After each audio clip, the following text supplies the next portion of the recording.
ha sido Ciudadanos. Les darreres eleccions al Parlament de Catalunya es van celebrar el 21 de desembre de l'any 2017. L'aleshores líder de Ciutadans de Catalunya, Inés Arrimadas, es va consagrar com la guanyadora dels comicis amb més participació de la història a Catalunya. Malgrat la victòria, els partits independentistes van mantenir la majoria absoluta. El Parlament es va constituir al gener encara sota el 155 i enllaços grocs a les butaques del govern destituït. Tot i que es va prometre a la campanya, Carles Puigdemont no va tornar de Waterloo i la coalició de Junts per Catalunya va haver de proposar un candidat a la presidència. Jordi Turull va ser l'escollit, però la llargada ombra del Tribunal Suprem va fer caure aquesta possibilitat, ja que Turull va ser engarjolat preventivament per la causa de l'1 d'octubre entre la primera i la segona votació d'investidura. Finalment, el 14 de maig es va veure in extremis Quim Torra investit amb l'abstenció de la CUP i només 9 dies abans de convocar unes noves eleccions. Un dels moments més difícils per a la presidència de Quim Torra va ser la tardor de l'any 2019, després de la publicació de la sentència per l'1 d'octubre. Els CDRs i el Tsunami Democràtic es van mobilitzar. Mentre a la tarda a Barcelona es manifestaven col·lectius de manera pacífica, a la nit Barcelona es prenia foc.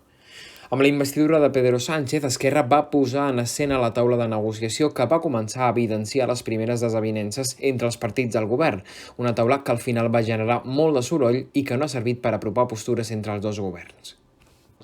Després que el Tribunal Superior de Justícia de Catalunya fes pública la seva decisió d'inhabilitar a Quim Torra i que la Junta Electoral ordenés la retirada de l'acte de diputat a l'aleshores president, el Parlament ho va assumir i el president va perdre l'escó.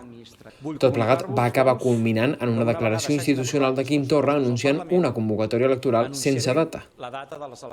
Però aquesta discussió política va quedar ràpidament en segon pla amb l'arribada de la pandèmia al país. El dia 12 de març s'activava a la fase d'emergència 1 del Pla Procicat. Al setembre, Quim Torra va fer una remodelació del govern després de la ruptura del partit de l'expresident Carles Puigdemont de Junts per Catalunya amb el PDeCAT. Qualsevol persona que tingui un punt, per petit que sigui... El 18 de setembre de l'any 2020, el Tribunal Suprem va confirmar la inhabilitació de Quim Torra després que el 19 el Tribunal Superior de Justícia el condemnés per un delicte de desobediència per incomplir l'ordre de la Junta Electoral Central de retirar una pancarta i llaços grocs del Palau de la Generalitat durant el període electoral del mes d'abril de l'any passat.